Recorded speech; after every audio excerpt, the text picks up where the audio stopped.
The IMF did a study on this in 22, and they reached the conclusion that for every doubling of global container shipping freight rates, you should expect an impact of 0.7% on consumer inflation. With an increase of more than 200% in global benchmarks now, we should probably expect this to impact inflation globally with a magnitude of, say, 1.5% at least, maybe even a couple of percent.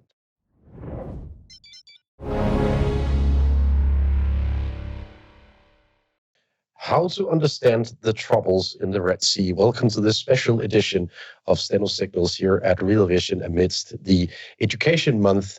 Today, we're going to address the troubles in the Red Sea and the ramifications for global inflation.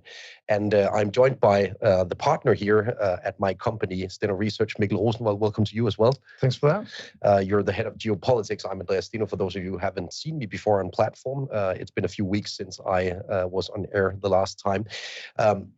If we look at the situation in the Red Sea, I think the first question to address is, who are the Houthis? The Houthis are attacking ships basically right, left, and center in the Red Sea. So, Mikkel, please fill us in on this Houthi movement. Who are they? Yeah, so the Houthis are basically a clan-based militia. So to understand where they come from, it's kind of like one of the houses in Game of Thrones, you could say. It's a family-based structure that evolved into a militia.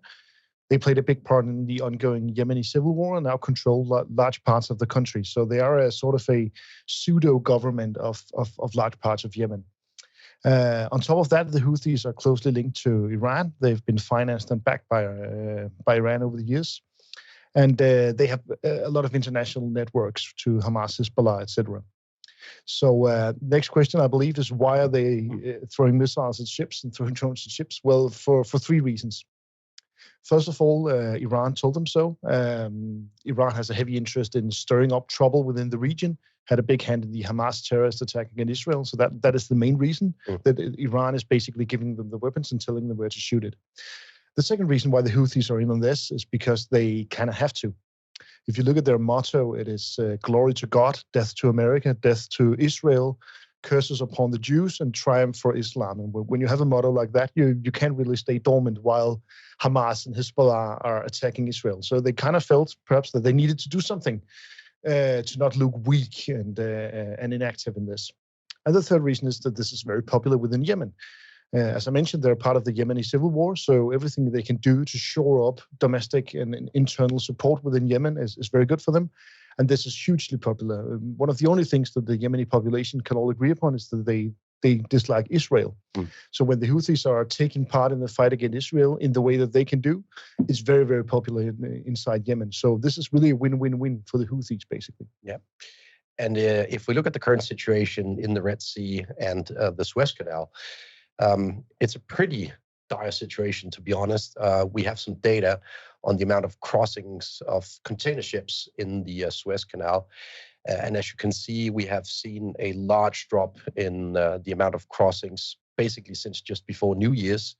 So this has been ongoing for 3 to 4 weeks already. And essentially, there are no signs of improvement right now. Just a couple of days ago, a couple of Maersk ships, Danish company, by the way, where we situated, were attacked. They were basically traveling with cargo for the U.S. Navy. So they were man-marked by the U.S. Navy when these attacks took place. And they had to turn around. So it is essentially more or less impossible to travel through the strait outside of Yemen right now. And it's very visible from the daily data points on the amount of container ships crossing the Suez Canal. This is an issue for the shipment of global goods, basically, since the Suez Canal is, the easy route between Asia and Europe in particular, but it carries repercussions for freight rates and shipping routes across the globe. If we look at a satellite photo of it right now, I think it's very telling to use that as a sort of explanation for what's ongoing. This satellite photo shows container ships with a destination in Europe.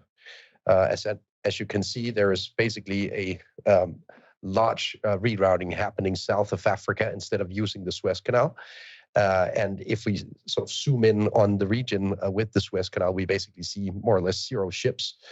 We see a couple of ships traveling through the region right now, but they're sailing under Russian flag. That's important to bear in mind. The Houthis are not striking against the Russians. But Mikkel, when we look at the Arabian Peninsula, right, on the map here, maybe we can bring it up again. What we're currently talking about is the Red Sea and the small strait between Yemen and Djibouti. Exactly. Over the weekend, we had stories emerging around potential strikes from the Houthis on the other side of the peninsula in the Strait of Hormuz outside of Iran. That is basically a strait used for a lot of energy transportation. So what do you make of that story? Is it feasible that they start striking against tankers as well? It would, against tankers, yes. The Strait of Hormuz would surprise me if they carry out large-scale attacks there. A lot of things have surprised me in this, but that would really surprise me. First and foremost, because this is very, very close to the Iranian coasts, could very easily strike into Iran or hit Iranian ships. And second of all, because most of the exports there are either Iranian, which they won't be trying to hit, or from the Gulf states and Saudi Arabia, and to involve them directly in these attacks would be a huge escalation, and risk direct involvement from the neighboring states. So it would surprise me. On the other hand, that is the worst case scenario to really see this spill over into the international shipping lanes of energy. Yeah, it is not only the Suez Canal that we're talking about currently in terms of the global shipping malaise. We're also talking about issues in the Panama Canal. Those are unrelated to the geopolitics surrounding this situation in the Red Sea. But if we look at the current data from the Panama Canal, we're also talking about much fewer crossings compared to normal levels. And why is that? Well, it is basically driven by a lack of rain. So essentially, it's not possible to transfer as many ships as usually through the Panama Canal due to a lack of rain.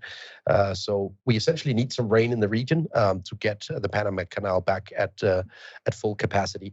So we're currently stuck with a situation where both of the most important canals on Earth, in terms of making shipping lanes swift and efficient, they're both more or less effectively closed relative to historical standards.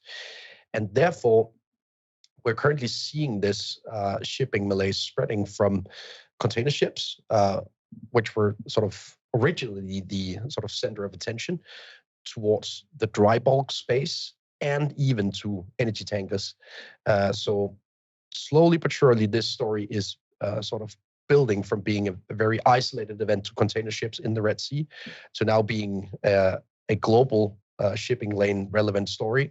Freight rates are up on right about every possible destination on Earth, within every possible subsector of the shipping industry now.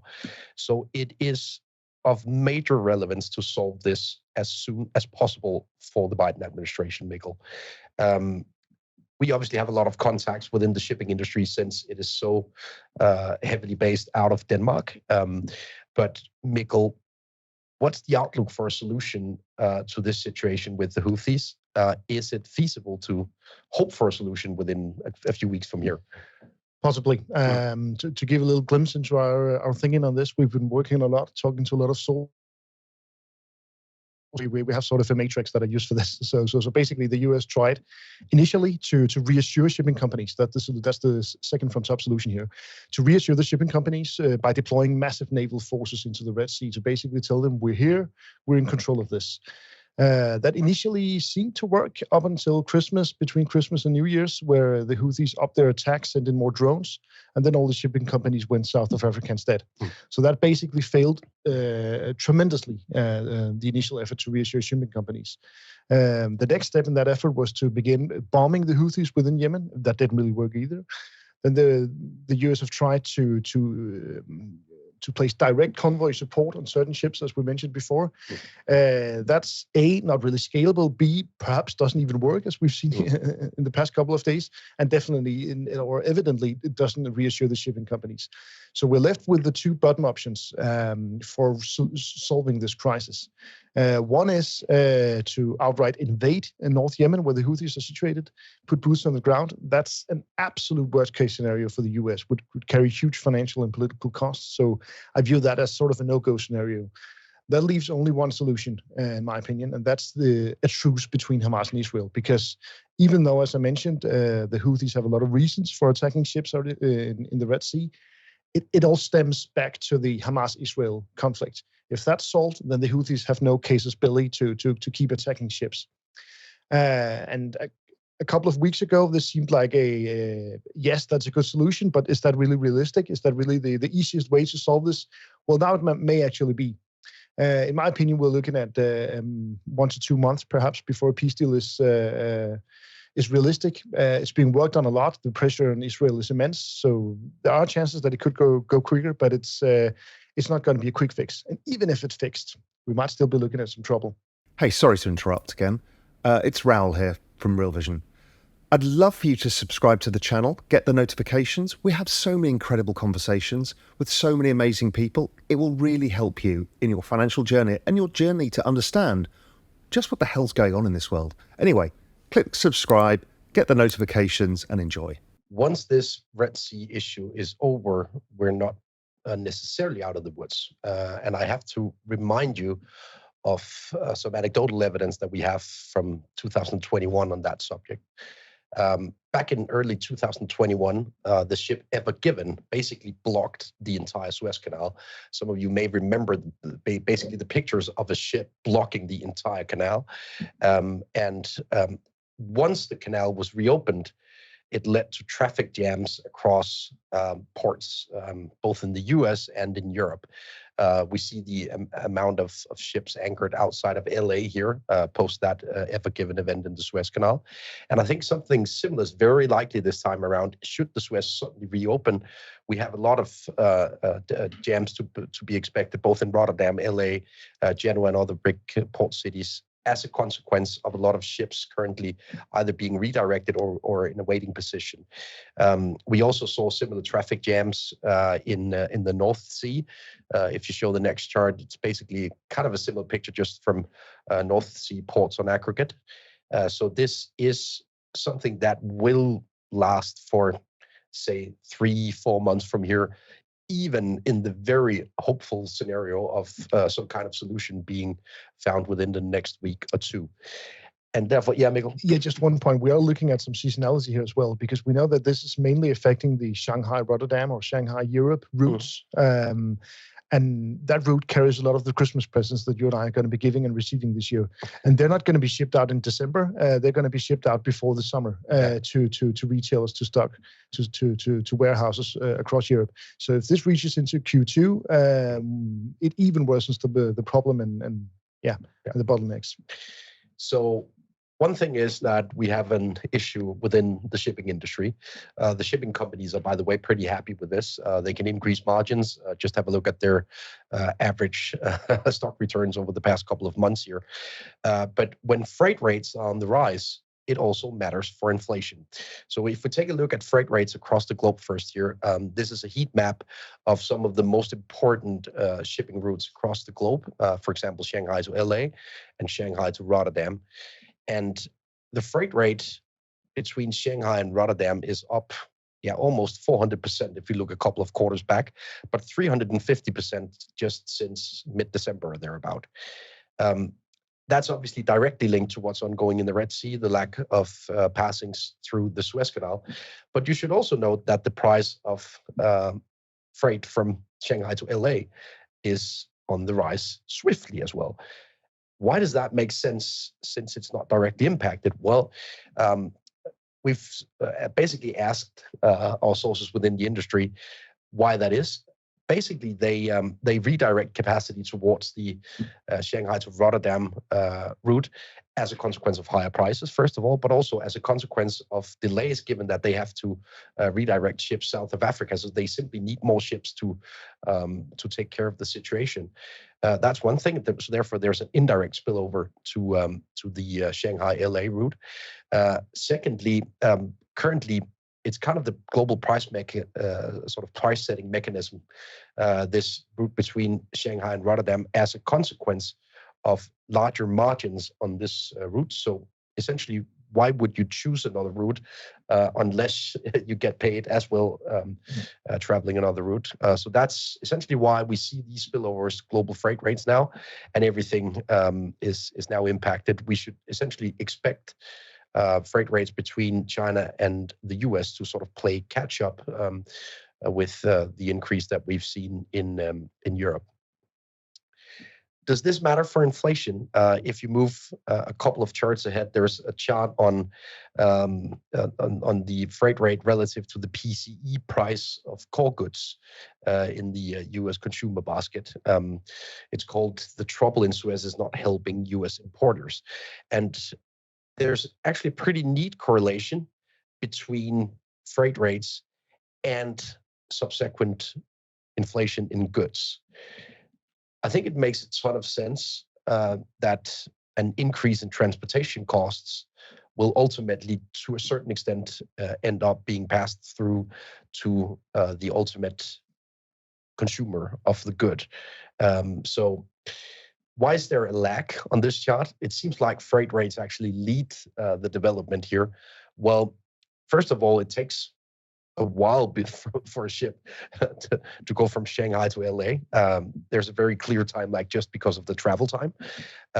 Secondly, you typically price your goods based on the goods you have in inventory, meaning that current prices are based on lower freight rates from a couple of months ago. And thirdly, you probably monitor this situation with a bit of urgency initially. Is it feasible to hike prices immediately because of freight rates? Probably not. You look at it and assess whether it's a temporary situation or not. If freight rates drop back within a couple of weeks, then it's probably not feasible to hike prices. But now that everything points towards, say, another couple of months, maybe 3-4 months of shipping troubles, I think it's fair to assume that we will see a pass-through to consumer prices. The IMF did a study on this in 22, and they reached the conclusion that for every doubling of global container shipping freight rates, you should expect an impact of 0.7% on consumer inflation. With an increase of more than 200% in global benchmarks now, we should probably expect this to impact inflation globally with a magnitude of, say, 1.5% at least, maybe even a couple of percent. And I guess this arrives at the worst possible timing for central banks now, slowly but surely trying to guide markets towards rate cuts. And well, we need some disinflation in other cost categories than goods to sort of make up for this, counter this inflation seen due to freight rates and due to this conflict with the Houthis. So, Mikkel, your best guess from here. Now, I'm talking about a time lag of, say, 3 to 4 months before this is ultimately seen in Walmart and other retailers in the US. Your best guess, is it feasible to find a solution within a month or two from here? Or what would be the best guess here? Absolutely, because that will be, and as I mentioned, the ultimate solution, peace against, or peace between Hamas and Israel. I believe that it will come within 1 to 2 months. There's a chance it could come even quicker, but that's my guess, best between 1 to 2 months. And that should alleviate this situation. If the Houthis keep up their attacking, even with the Hamas-Israel truce, then it's a whole different situation. But I don't really believe that's realistic. Yeah. So that is my base case prediction from here. So, Mikkel, this Red Sea situation is obviously a supply shock, given that shipping lanes are troublesome and so on and so forth. But what about the demand side? The demand side will obviously also have its say on whether this turns into an inflation spike or not. And I think there's a divergence between Europe and the US worth mentioning here. The US economy is running on coke, pardon my French here, but it relates to the cost of living adjustments, the so-called COLA adjustments, made every 1st of Jan in the US. So if we look at the first chart on the US economy in relation to these COLA adjustments, it's worth mentioning that just as a consequence of these mechanic adjustments to tax brackets, first of all, the average household in the US will see an increase in their spending power 1st of January. Tax brackets are nominally increased by an average of 5.4% by 1st of January, meaning that you simply have less taxes to pay given the same salary compared to in December. The same holds for those on the receiving end of social benefits. If we look at transfer receipts in Social Security, where we've also seen a roughly 5.5% increase to those. And as you can see from the chart here, we're talking a three-digit billion number a month here. So it is once again something that adds to an already large deficit of the US federal government. And something that sort of holds an embedded inflation mechanic in it, given that these adjustments are based on historical inflation, but they also ensure that consumers will keep spending, even in an inflationary environment. And if we look at live gauges of retail spending in the US from the get-go of the year, we have a gauge from Redbook with us today. It seems like we're off to a flying start. In sharp contrast to most economists' expectations just a few quarters back. And this introduction of large revisions to the tax brackets, to the social benefits received by regular Americans, it seems like a new kind of seasonality is introduced to the US economy, because every 1st of Jan, you get a massive boost to the spending power, and it slowly but surely fades throughout the year, meaning that the sort of Q4 will be weaker than Q1 on average. And by the way, the Q4 report on the gross domestic product was pretty decent out of the US today. And it's kind of in sharp contrast to the Eurozone, because we have very few countries with the same sort of mechanical increase and the same mechanical cost of living adjustments 1st of Jan. France is an example of a country that does more or less the same as the US, but other countries in Europe do not do it. So you don't get that automatic spending increase in Europe.